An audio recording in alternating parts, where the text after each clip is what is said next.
திருவாரூர் மாவட்டம் மன்னார்குடியில் தற்காப்பு கலைகளில் ஒன்றான சிலம்பாட்டத்தை இளைஞர்கள் உள்ளிட்டோருக்கு இலவசமாக பயிற்றுவித்து வருகிறார் சிவா என்ற இளைஞர்.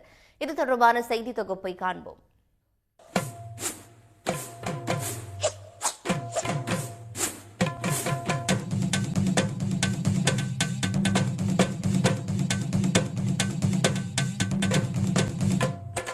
சிலம்பாட்டம் என்பது தமிழர்களின் தற்காப்பு கலை மற்றும் வீர விளையாட்டாகும்.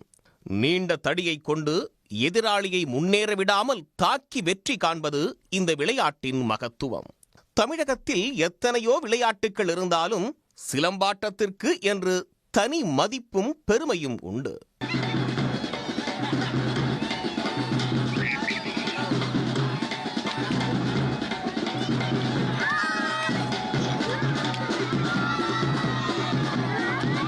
மன்னார்குடியில் உடற்பயிற்சி கூடத்தை நடத்தி வரும் சிவா, அதிலிருந்து கிடைக்கும் வருவாயை கொண்டு தனது ஊர் மக்களுக்கு சிலம்பக்கலையை இலவசமாக பயிற்றுவித்து வருகிறார்.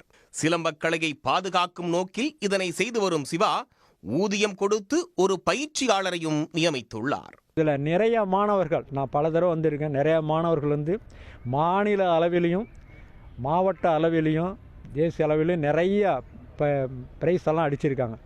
முன்னிலை பெற்று முதல் 2ஆம் இடம்லாம் வந்துருங்க. பெருமையாக இருக்குது. மன்னார்குடிக்கே பெருமை. சிவா அவர்கள் இலவசமாக செய்கிற முயற்சின்னு நினச்சிட்டு யாரும் தான் நினைக்கணும்னா, எல்லா பெற்றோர்களையும் ஆதரவு நாளுக்கு நாள் பெருகிக்கிட்டே வருது. முன்னாடி ஸ்கூல்லையும் சிலம்பம் போனால் அங்கே எதுவும் ஒழுங்காக கற்றுத்தர மாட்டாங்க. இப்போ இங்கே வந்த இலவசமாக கற்றுத்தராங்க. தற்போது 200க்கும் மேற்பட்டோர் ஆர்வத்தோடு சிலம்பாட்டத்தை பயின்று வருவதாகவும், பலர் மாநில மாவட்ட அளவிலான போட்டிகளில் பங்கெடுத்து வருவதாகவும் சிவா பெருமிதத்தோடு தெரிவிக்கிறார். என்னுடைய மாணவர்களை வந்து தினமும் நான் பாராட்டுவேன். ஏன் அப்படின்னா, காலையில் 6 மணிக்கு எந்திரிச்சு ஷார்ப்பாக கிரவுண்டுக்கு வந்துடுவாங்க. இது பெருமையான ஒரு விஷயம். ஏன்னா இந்த ஜென்ரேஷனில் 10 மணிக்கு எந்திரிக்கிறாங்க, 9 மணிக்கு எந்திரிக்கிறாங்க. இந்த காலகட்டத்தில் இந்த மாதிரி நிலைமைகள் மாறும்போது மனசுக்கு நிம்மதியாக இருக்குது. வருங்கால இளைஞர்களுக்கு என்னால் என்னென்ன செய்ய முடியுமோ நல்ல உதவிகள் எல்லாமே நான் செஞ்சிட்ருக்கேன். இன்னும் நிறைய ப்ராஜெக்ட் இருக்குது வருங்கால இளைஞர்களுக்கு.